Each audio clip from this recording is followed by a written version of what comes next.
I'm going to summarize what we talked about today. I'm talking to my friend Russ Jones. He's the founder of Private Fleet Net Zero. And today's topic is private fleets rescue brokers in 2026.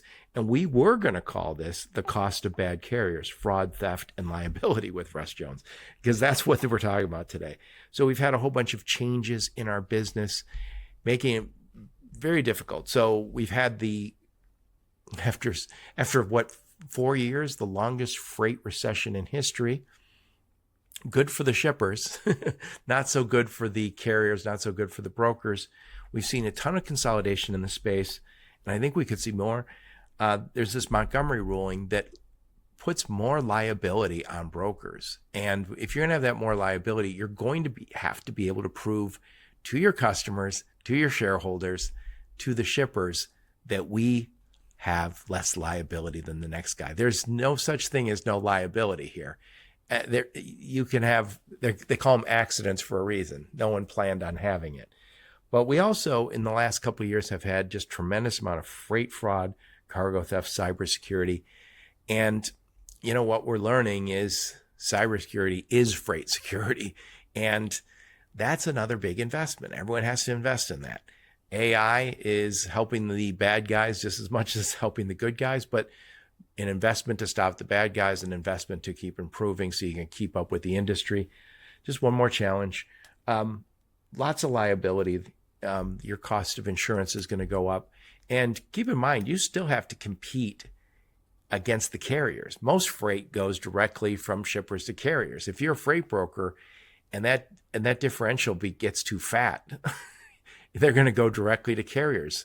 And there is a better way. And we talked about the better way. It's private fleet net zero. It is access to 45% of the market that is private.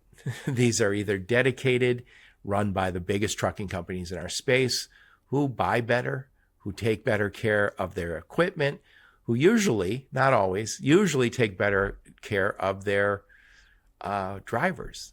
I've talked to those drivers. They're with the same company for 25, 30 years because they have good lanes, good income, security. Usually there's a benevolent ownership in those.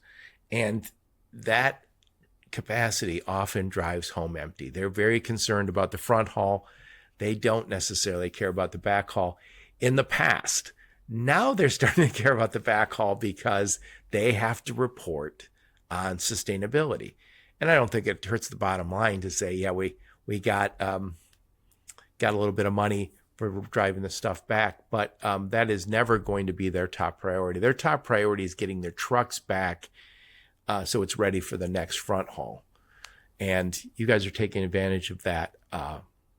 Well, you're a matchmaker, but it's a matchmaker. You ever see those matchmakers who say, the elite matchmaking? This is elite matchmaking right here. Well, we see it as a triple win, right? So we're helping the fleets get for free revenue that's super margin rich. That's wonderful. You know, when we approach a fleet, we represent tens of billions of dollars of freight spend. You know, Sherwin-Williams is not going to wait 6 hours for someone else's freight. They're not going to drive hundreds of miles away for someone else's freight. They're picky. They're picky, so they need a precise match of, you know, the type of truck, the right time of day, the right hour of the day, the right type of freight, the right buyer. And our platform brings them. Our platform has more freight spend on it registered than there's in any single buyer. So our ability to find that precise match that works for Sherwin-Williams is unparalleled.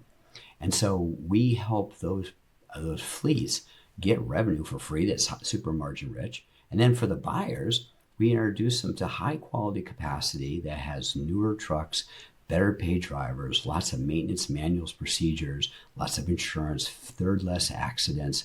And we do all that while generating a 10x ROI for the customer. So our buyers, our freight brokers, are thrilled with the service and how it works. And then we're also helping the ecology, so there's less decarbonization for everybody. Millions of tons of CO2, tens of millions of dollars, tens of millions of trees saved.